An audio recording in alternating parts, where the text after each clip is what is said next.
지난주에는 바울의 성령론 두 번째 시간으로 성령님을 근심시키지 맙시다 하는 제목으로 설교를 했습니다. 혹시 그 설교를 들으시고 성령의 불을 소멸하거나 성령님을 근심시키는 죄를 지으면 구원이 취소되는가 걱정하시는 분이 계실까 봐 다시 한번 말씀을 드립니다. 성령을 근심시키는 죄를 지었다고 해서 구원이 취소되지는 않습니다. 하나님은 한 번 택하신 자녀들을 절대로 버리지 아니하십니다. 우리 안에서 구원을 시작하신 성령님은 끈질기고 집요하고 용의주도하게 우리의 구원을 완성시켜 나가십니다. 자, 그러면 이렇게 성령께서 우리의 구원을 돕고 계시니까 우리는 맘 놓고 죄를 지어도 되는 걸까요? 성령님의 음성에 귀를 기울이지 않고 귀를 막고 내 하고 싶은 대로 다 하고 살아도 되는 걸까요? 성령님을 무시하고 성령을 근심시키는 죄를 짓는 사람에게 뚜렷하게 나타나는 현상들이 있습니다. 첫 번째는 구원은 없어지지 않지만 구원의 기쁨과 능력을 잃게 됩니다. 다윗은 밧세바와 간음한 이후로 구원의 기쁨을 완전히 다 잃어버렸습니다. 그래서 눈물로 베갯잎을 적시면서 나에게 구원의 기쁨을 다시 돌려달라고 하나님께 간절히 기도했습니다. 시편 51편 11절로 12절 말씀 같이 읽겠습니다. 시작. 나를 주 앞에서 쫓아내지 마시며 주의 성령을 내게서 거두지 마소서. 주의 구원의 즐거움을 내게 회복시켜 주시고 자원하는 심령을 주사 나를 붙드소서.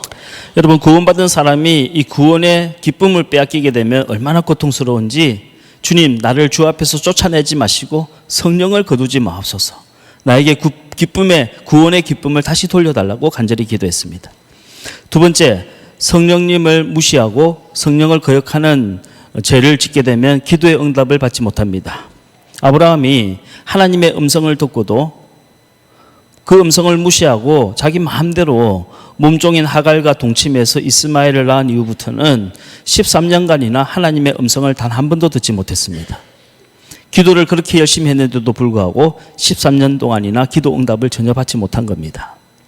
세 번째, 성령님을 무시하고 성령을 근심시키는 죄를 짓게 되면 귀하게 쓰임을 받지 못합니다. 나시린으로 태어난 삼손은 성령이 주신 그 엄청난 능력을 가지고 도리어 죄 짓는 데 쓰고 드릴라의 치마법 속에 들어가 있으니까 귀하게 쓰임받기는커녕 두 눈이 뽑힌 채로 맷돌이나 가는 신세가 되고 말았습니다. 마지막 네 번째로 성령을 근심시키는 죄를 짓게 되면 징계를 받게 됩니다. 히브리서 12장 6절로 8절 말씀을 같이 한번 읽겠습니다. 시작. 주께서 그 사랑하시는 자를 징계하시고 그가 받아들이시는 아들마다 채찍질하심이라 하였으니 너희가 참음은 징계를 받기 위함이라. 하나님이 아들과 같이 너희를 대우하시나니 어찌 아버지가 징계하지 않는 아들이 있으리요. 징계는 다 받는 것이거늘 너희에게 없으면 사생자요 친아들이 아니니라. 성령을 받은 하나님의 자녀가 성령님을 근심시키는 죄를 짓게 되면 하나님께 매를 받고 징계를 받게 됩니다. 세상 사람 같으면 아무렇지도 않은 일로 우리가 마음의 찔림을 받거나 세상 사람들은 그냥 지나치는 일인데 우리가 징계를 받는다는 것은 그만큼 하나님께서 우리를 사랑하시는 자녀이기 때문입니다. 여러분, 남의 자녀가 잘못한다고 회초리를 들겠습니까? 내가 사랑하는 내 자녀니까 훈계도 하고 징계도 하는 겁니다.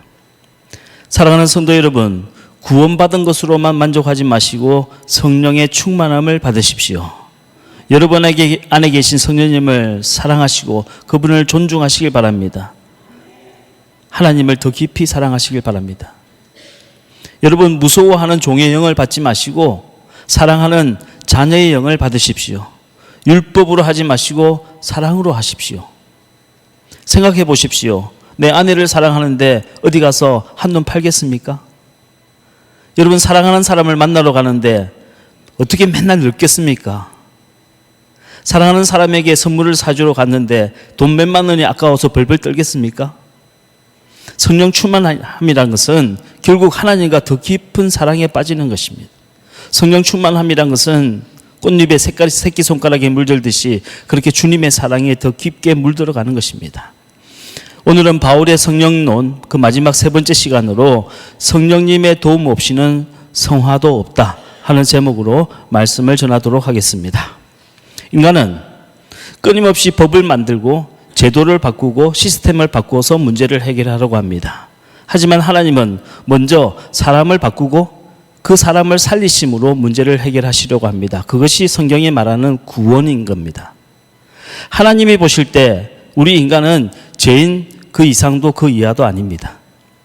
인간이 만든 법과 제도가 한 사람에 의해서 얼마나 맥없이 무기력하게 무너질 수 있는지 우리는 수도 없이 많이 보아왔습니다. 계몽주의와 합리주의 이후로 인간의 이성과 도덕성이 마치 바벨탑처럼 높게 여겨졌을 때가 있었습니다. 하지만 히틀러라고 하는 한 미치광이가 등장함으로써 인간의 이 이성과 도덕성은 한순간에 무너지고 말았습니다. 제가 미국에서 살 때 초등학교에서 일어난 총기 사고로 어린 아이들이 죽는 것을 본 적이 있습니다. 미국은 우리와는 달리 공권력이 굉장히 세고 사회 안전망과 시스템이 가장 발달한 나라임에도 불구하고 미치광이 한 명이 그 모든 제도와 시스템을 비웃기라도 하듯이 어린아이들의 생명을 빼앗아 갔습니다. 우리나라도 마찬가지 아닙니까? 그토록 오랜 세월을 피땀 흘려 쌓아 올린 자유민주주의와 법과 제도를 몇몇 정치 몰입애들이 비웃기라도 하듯이 무너뜨리고 있는데도 국민들은 발만 동동 굴릴 뿐 속수무책입니다. 무슨 말씀이냐? 사람이 바뀌지 않으면 소용이 없다는 겁니다. 아무리 법을 잘 만들고 아무리 제도와 시스템을 잘 만들어도 악한 사람이 그 법과 시스템을 악용하는 한 문제는 해결되지 않는다는 겁니다. 우리의 영적인 선배들인 청교도 신앙인들이 왜 그토록 민주주의 제도를 만드는 데만 만족하지 않고 인간의 성결을 위해서 노력했는지, 가정의 성결을 위해서 노력했는지 진지하게 생각해 봐야 합니다. 문제는 사람은 잘 변하지 않는다는 겁니다. 더 정확하게 말씀을 드리면 사람은 거의 변하지 않는다는 겁니다. 사람은 환경과 처지가 바뀌면 그 모습은 바뀝니다. 하지만 그 모습이 바뀐다고 해서 속사람까지 바뀌는 것은 아닙니다. 사람의 본성이 바뀐다는 것은 마치 고름이 변해서 피가 되는 것만큼이나 어려운 일입니다. 오죽하면 사람은 고쳐서 쓰는 것이 아니라 가려서 쓰는 거다라는 말을 다 할 정도입니다. 평생을 교회를 다니면서 사람 참 안 변한다는 사실을 정말 많이 경험했습니다. 교회를 그렇게 오랫동안 수십 년을 다녔으면 조금이라도 예수님을 닮은 성화가 되어야 하지 않겠습니까? 하지만 저는 지금까지 목회를 하면서 교회를 오래 다닌 분들 중에 성격이 정말 이상한 분들을 많이 봤습니다. 교회에서는 그렇게 예배도 잘 드리고 기도도 열심히 하는데 한번 폭발하면 주변을 완전히 초토화시키는 분이 계십니다. 자기가 수사반장도 아닌데 남의 일거수일투족을 다 감시하고 쪽집게처럼 잘못을 찾아내는 사람도 있습니다. 조금 친절하게 대하면 위선적이라고 욕하고요. 좀 무덤덤하게 대하면 교만하다고 욕합니다. 교회에서 좀 열심히 하면 나댄다고 욕하고요. 가만히 있으면 믿음 없다고 또 욕합니다. 목사가 성경 가지고 설교를 많이 하면 지루하다고 욕하고 예화를 좀 들기 시작하면 실력 없다고 욕합니다. 10번을 잘해줘도 한 번도 고맙다는 소리를 안 하다가 한 번만 실수하면 사람을 쥐잡듯이 잡아대는 사람도 있습니다. 문제는 우리는 내 문제를 몰라서가 아니라 잘 알면서도 못 고치는 겁니다. 우리는 잘 알지만 잘 안 됩니다. 이미 길들여져 버린 습관과 고집을 바꾸기가 그만큼 어려운 겁니다. 그렇다면 우리에게는 소망이 없는 걸까요? 우리는 정말 이렇게 생긴 대로 살다가 죽어야 하는 걸까요? 이 문제에 대한 성경의 답은 무엇일까요? 물체의 관성의 법칙이 존재하듯이 우리 사람에도 관성의 법칙이 존재합니다. 사람은 한번 생각을 가지면요, 그 생각을 절대로 바꾸기 힘듭니다. 사람이 한번 고집을 피우면요, 그 고집을 꺾기가 정말 힘듭니다. 관성이 존재하는 겁니다. 이처럼 꺾이지 않는 고집, 우리 몸에 인이 박혀버린 이 관성을 통틀어서 성경은 죄라고 부릅니다.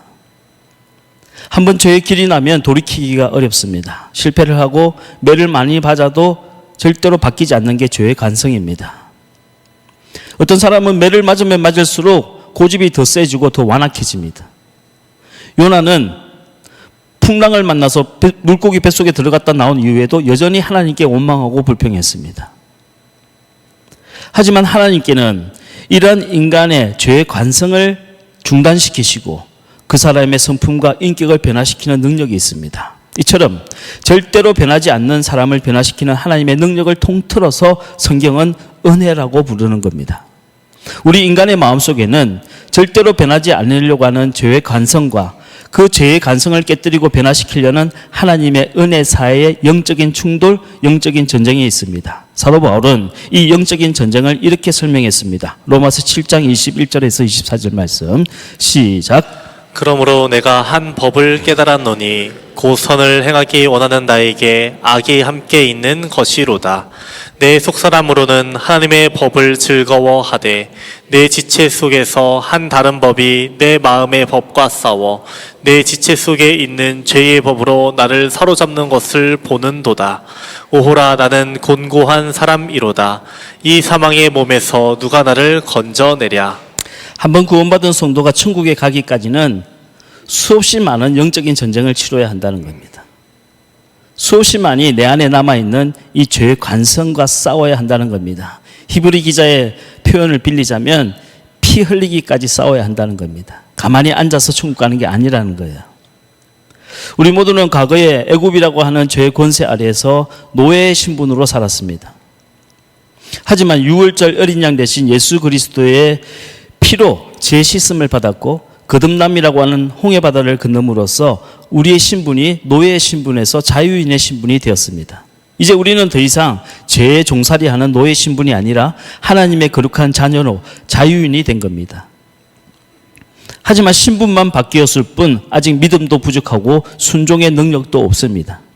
마치 신분만 민간인에서 군인이 되었을 뿐 옷만 사복에서 군복으로 갈아입었을 뿐 총도 제대로 쏘지 못하고 유격도 하지 못하는 것과 똑같은 겁니다.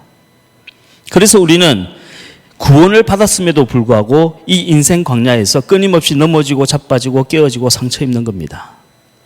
그러나 하나님은 오늘도 말씀을 통해서 우리를 붙잡아 주시고 우리에게 성령을 보내주셔서 넘어진 우리를 다시 일으켜 세워주시고 툴툴 털어주시고 위로해 주시고 용기를 주셔서 마침내 가나안에 들어갈 수 있도록 돕고 계시는 겁니다. 여러분, 우리 인생은 출애굽기 17장의 르비딤 광야에서 이스라엘 백성이 아말렉과 전투를 하듯이 우리 인생은 여러 번 영적 전쟁을 치르게 됩니다. 이 광야에서 영적인 전쟁에서 우리를 돕고 계신 분이 누구냐? 바로 성령님이라는 겁니다. 여러분, 성령님은 인격적인 영이십니다. 성령님은 강제로 우리의 팔을 비틀어서 끌고 가시는 분이 아니라 말씀을 통해서, 찬양을 통해서, 기도를 통해서 우리에게 감동을 주시고 우리에게 자원하는 심령을 주셔서 우리 스스로 순종할 수 있도록 돕고 계시는 분입니다.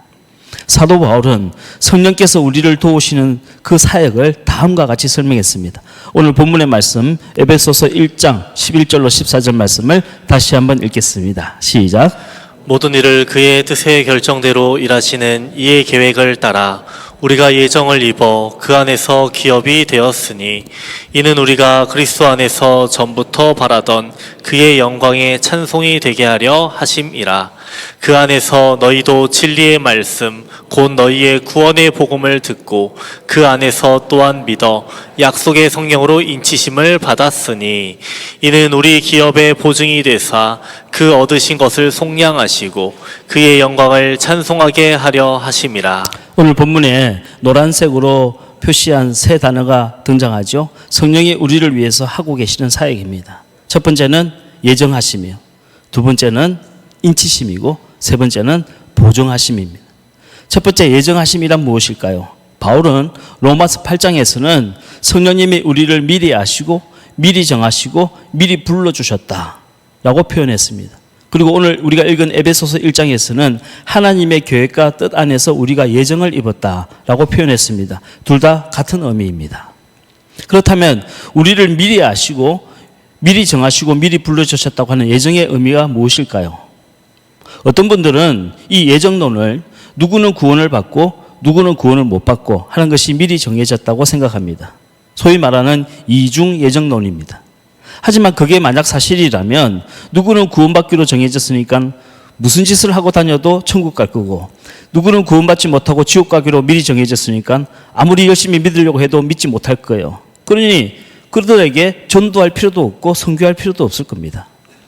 사도 바울이 말한 미리 아시고 미리 정하시고 미리 불러주셨다고 하는 예정의 의미는 나는 이미 구원받기로 정해졌으니까 무슨 짓을 하고 살아도 결국은 천국 간다고 하는 셀프 면죄부가 아니에요. 지금 한국교회의 가장 큰 문제점 중에 하나가 교인들이 스스로 셀프 면죄부를 갖고 있다는 겁니다. 이게 믿지 않는 사람들이 교회를 가장 안 좋게 보는 포인트예요. 여러분 생각해 보세요. 자기들은 무슨 짓을 하고 다녀도 다 구원받고 천국 간다? 그게 말이 된다고 생각하십니까? 세상 사람 볼 때는요, 그건 전혀 말이 안 되는 소리예요. 셀프 면죄부에 빠지게 되면 반드시 도덕적으로 해이해지고 영적인 교만에 빠지게 됩니다. 올바른 예정론이란 그런 의미가 아니라 우리의 구원을 이루시기 위해서 미리 계획하시고 미리 준비하시고 미리 섭리하시고 미리 도와오신 하나님의 그 모든 은혜를 뜻하는 겁니다. 그러니까 그 은혜에 감사하자는 뜻이에요. 그 은혜를 믿고 흔들리지 말자는 겁니다. 이렇게 하나님의 은혜에 감사하고 흔들리지 말자는 것이 진짜 예정론의 의미인 겁니다. 여러분, 한 사람의 구원이 단번에 이루어지는 법은 없습니다. 한 사람의 구원이 우연히 이루어지는 법은 절대로 없습니다. 세상 사람들은 그것을 우연이라고 말해도 우리는 그것을 하나님의 예정이라고 말하고 섭리라고 고백하는 겁니다. 한 사람의 구원이 이루어지기까지는 수많은 사람들의 중보기도가 쌓여져 있는 겁니다. 수많은 사람들의 전도와 도움이 있었던 겁니다. 그리고 그 이전에 성령님께서 그 사람을 돕기 위하여 말할 수 없는 탄식으로 오랫동안 기도해 오신 거예요. 그러니 지금 당장 내 아들이 교회를 떠났다고 해서 낙심해서는 안 되는 겁니다. 그 순간에도 성령님은 그 아들을 위해서 말할 수 없는 탄식으로 기도하고 있는 중이에요.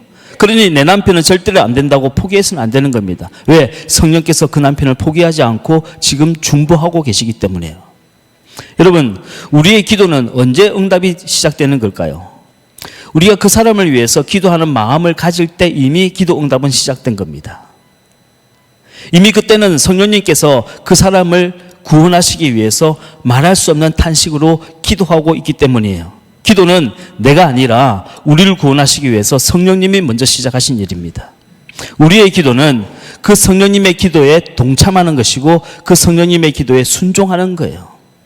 여러분, 이 시간에도 성령님께서 우리의 구원을 돕기 위하여 여러분의 믿지 않는 가족을 구원하시기 위해서 말할 수 없는 탄식으로 중보하며 기도하고 계신다는 사실을 꼭 믿으시길 바랍니다.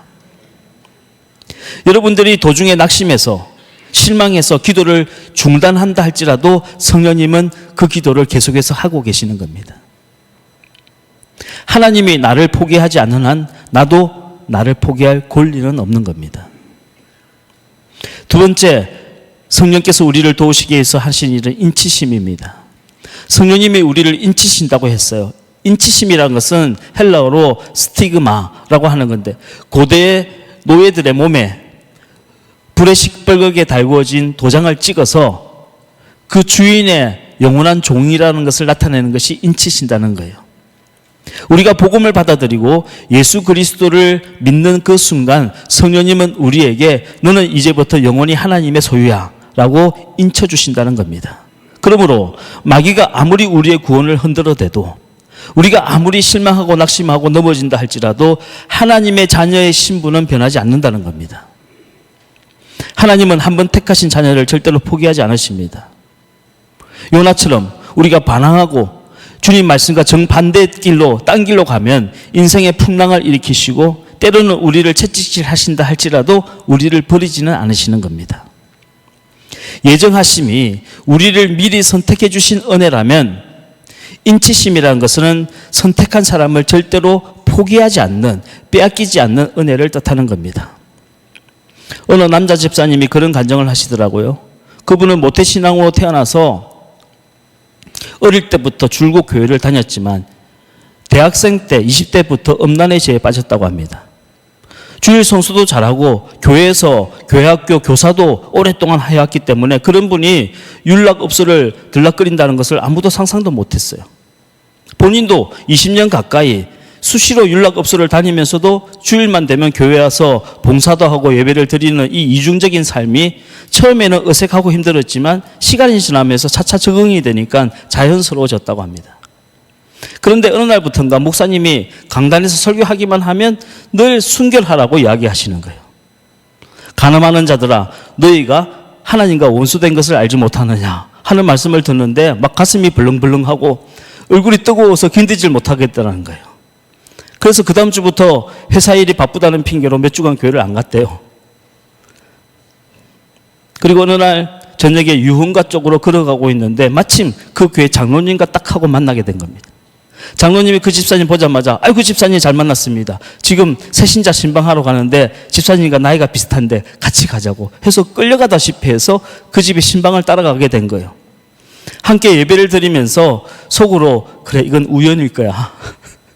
이건 우연일 거야 라고 생각하고 지나갔습니다. 그리고 며칠 후에 회사 친구들과 함께 룸살롱을 가게 되었는데 이번에는 술집 아가씨가 옆에 앉아서 그런 말을 하더래요. 오빠는 교회 오빠 같아. 그 말을 듣는데 순간 정신이 번쩍 들더라는 겁니다. 내가 더 이상 성령님을 이렇게 무시하다가는 내가 죽을 수도 있겠구나 하는 생각을 하게 되었다는 거예요. 그래서 그 술집을 박차고 뛰쳐나와가지고 교회 가서 혼자 회개 기도를 했어요. 목사님께 찾아가서 자신의 죄를 고백하고 자기를 위해서 기도해달라고 부탁을 했습니다. 부끄러운 감정이 되는 것이 아니라 오히려 이제 내가 살았다. 이제 내가 살았다 하는 생각을 하게 되었다는 겁니다. 예정, 즉 하나님의 이미 택하신 사람은 반드시 인치심을 받게 됩니다.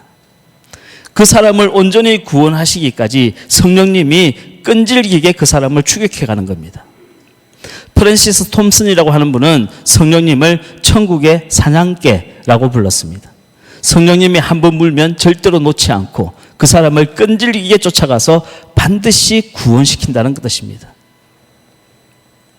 여러분, 하나님 말씀이 부담스러우십니까?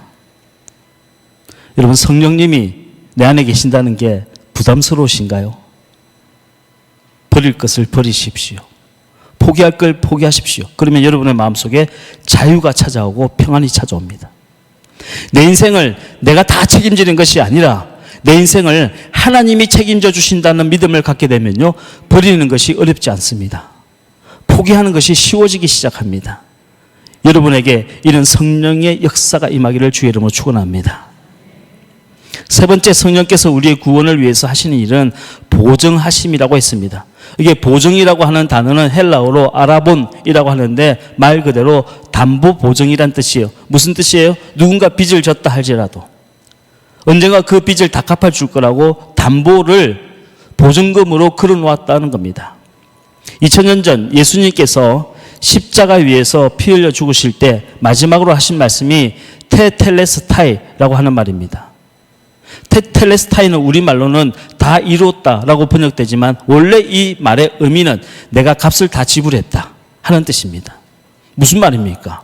예수님께서 우리의 구원을 위해서 속량의 값을 이미 지불하셨다는 겁니다. 그리고 우리 안에 계신 성령님께서 그것을 보증해 주신다는 거예요. 성령의 보증하심이란 우리의 구원이 내 공로가 아니라 예수님의 보혈의 공로라는 것을 깨닫게 해주시고, 성령의 보증하심이란 것은 내 구원이 내 노력의 결과가 아니라 성령님의 노력의 결과라는 것을 깨닫게 해주시는 겁니다. 개혁주의 신학자들은 이 성령의 보증하심을 성령의 견인이라고 번역했습니다. 성령의 견인이란 것은 뭘까요? 근데 여러분들이 차를 타고 고속도로를 달리다가 엔진이 퍼져버렸어요. 차가 멈췄어요. 그러면 견인차가 와서 내 차를 끌고 부산까지 가주는 겁니다. 나에게 믿음이 다 떨어지고 내 마음속에 확신이 다 떨어져서 도저히 신앙생활을 할 수 없을 때 성령께서 나를 붙들고 구원의 방향으로 끌어가 주신다는 거예요. 두 번째, 내가 몰던 차가 논두렁에 빠져서 빠져나오지 못할 때 견인차가 내 차를 끌어내 주는 것처럼 내가 죄에 빠져서 허우적거리면서 내 힘으로 빠져나오지 못할 때 성령께서 우리를 건져주신다는 겁니다. 이것이 성령의 견인하심, 즉 바울이 말한 성령의 보증인 겁니다. 여러분, 우리 안에 계신 성령님은 우리가 넘어지고 자빠지고 실수하고 똑같은 죄를 반복한다 할지라도 절대로 우리를 포기하지 않고 우리에게 달려오셔서 우리를 건져주시고 우리를 끌어내주시고 우리를 다시 일으켜 세워주시고 툴툴 털어주시고 안아주시고 위로해 주셔서 다시 구원의 길로 인도해 주십니다. 마침내 천국을 소유할 수 있도록 우리를 보증해 주고 계시는 겁니다. 여러분, 이 사실을 믿으시기를 주의 이름으로 축원합니다. 여러분, 사람이 한 번 성령을 받았다고 해서 바로 성화가 되는 것은 아닙니다. 성령 세례를 받은 사람이 성화가 되기까지는 상당한 시간과 인내와 노력이 필요합니다. 우리 20세기 복음주의 최고봉이라 불리는 마틴 로이드 존슨 박사가 쓴 성령 세례라고 하는 책이 있는데요. 이 성령 세례라고 하는 책을 보면 이런 이야기가 나옵니다. 농부가 밭에 씨앗을 뿌렸어요. 이 농부는 봄이 오기 전부터 미리 밭을 열심히 갈았습니다. 그리고 시장에 나가서 제일 좋은 품종의 씨를 사서 논에다가 뿌린 거, 밭에 뿌린 거예요. 그리고 매일마다 정성스럽게 잡초를 뽑고 그 논을 돌보았습니다. 하지만 그의 봄은 잔인할 정도로 날씨가 좋지 못했어요. 3월인데도 눈이 막 내리기도 하고 영하의 날씨로 땅이 꽁꽁 얼어붙었어요. 한 달 내내 햇빛을 한 번도 보지 못하는 겁니다. 비도 내리지 않았어요. 농부는 씨를 뿌렸음에도 불구하고 시간이 지나도 밭에 싹이 나지 않는 것을 보고 낙심하고 절망하기 시작했습니다. 심지어 내가 뿌린 씨앗이 정말 좋은 품종이었는가 의심하기 시작했습니다. 그러나 몇 달이 지나자 녹색 아지랭이 같은 것들이 땅 밖으로 모습을 보이기 시작했어요. 늦었지만 싹이 트기 시작했던 겁니다. 마틴 로이드 존슨 박사는 성화가 이런 것이라고 설명합니다. 우리가 복음을 듣고 예수 그리스도를 믿을 때 누구나 성령의 씨앗을 받게 됩니다. 마치 농부가 밭에 씨를 뿌린 것과 똑같은 겁니다. 하지만 인생이란 게 내 계획표대로 되는 것이 아니에요. 봄이 왔는데도 눈이 내리기도 하고 한 달 내내 햇빛을 한 번도 보지 못할 때도 있습니다. 비가 내리지 않아서 땅이 타들어갈 때도 있어요. 그럴 때 우리는 농부처럼 불안해지기 시작하고 의심마저 들기 시작합니다. 정말 내가 구원받은 것이 맞는가? 목사님은 예수 믿는 사람은 누구나 다 성령을 받았다고 했는데 정말 내가 성령을 받은 게 맞나? 내가 들은 복음이 진짜 맞는 복음인가? 내 믿음이 혹시 잘못된 것은 아닐까? 교회를 딴 데로 옮겨봐야 되나? 뭐 별의별 생각을 다 하게 되는 겁니다. 그러나 마틴 로이드 존스의 주장처럼 믿는 성도에게는 이미 성령의 씨앗이 뿌려졌습니다. 매서운 추위를 만난 것처럼 수많은 실패와 좌절을 할 수도 있어요. 하지만 그럼에도 불구하고 땅 속에서는 씨앗이 보이지 않게 아주 미세하게 은밀하고 위대하게 자라나고 있는 겁니다. 왜 그렇습니까? 씨앗은 생명이기 때문에. 성령님은 살아계신 하나님의 영이십니다. 마침내 뒤늦은 봄이 찾아오면 은 땅이 녹고 새싹이 나듯이 더디 자란다 할지라도 성령의 씨앗은 반드시 자라납니다. 그리고 마침내 성화를 이뤄내시는 겁니다. 우리로 하여금 그 사랑에 물든 제자로 변화시켜 나가시는 겁니다. 여러분, 성화라는 것은 내가 원한다고 되는 게 아니에요. 내 계획표대로 되는 게 아닙니다. 때론 그것이 너무 늦게 찾아오기도 하고 때로는 수많은 실패 뒤에 찾아오기도 합니다. 하지만 내 안에 성령의 씨가 살아있다면 반드시 성화가 됩니다. 왜 그렇습니까? 그것이 성령님이 하시는 일이기 때문에요.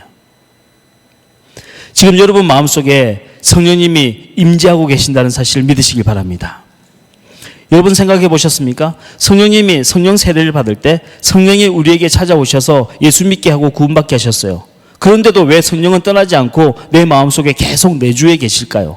성령님이 우리를 떠나지 않고 내주하시는 유일한 목적 하나는 성화입니다. 여러분을 거룩하게 성화시키기 위해서 성령님은 여러분 가운데 떠나지 않고 내주하고 계시는 거예요. 성령님이 왜 내 가운데서 계속 임재하시면서 내 삶에 간섭하시는가, 나에게 세밀한 음성을 들려주시는가 민감하게 깨달으셔야 돼요. 그 사람이 성화를 빨리 이루어내는 겁니다. 여러분, 율법으로는 성화를 이룰 수 없습니다. 성화를 이룰 수 있는 것은 오직 사랑밖에 없어요. 하나님을 사랑하십시오. 여러분 안에 계신 성령님을 사랑하십시오. 예수님을 더 깊이 사랑하십시오. 사랑하면 하나님의 마음에 물들게 됩니다. 주님 사랑하다 보면 나도 모르는 사이에 주님의 사랑에 나도 물들어가게 되는 겁니다. 올 2025년 우리 교회 표어는 그 사랑에 물든 제자입니다. 저와 여러분 모두가 우리 안에 계신 성령님의 마음에 물들어가기를 주의 이름으로 간절히 축복합니다. 제가 다른 교회나 연합집회 가서 꼭 성령론에 대해서 설교를 합니다. 그러면 다들 은혜 받았다 그러고 다음번에 다시 와서 한 번만 더 설교해달라고 했는데 우리 교인들은 다 하는 소리를 뭐 또 하나. 원래 시골 마을에 동네각시 이쁜 줄 모른다고 다 하는데 이런 표정으로 듣고 계신데 그러지 마시고 여러분 우리의 올 한 해 동안 성령님의 음성에 민감하셔서 그 마음을 정말 닮아가는 그 사랑에 물든 제자들 되시기를 주의 이름으로 간절히 축복합니다.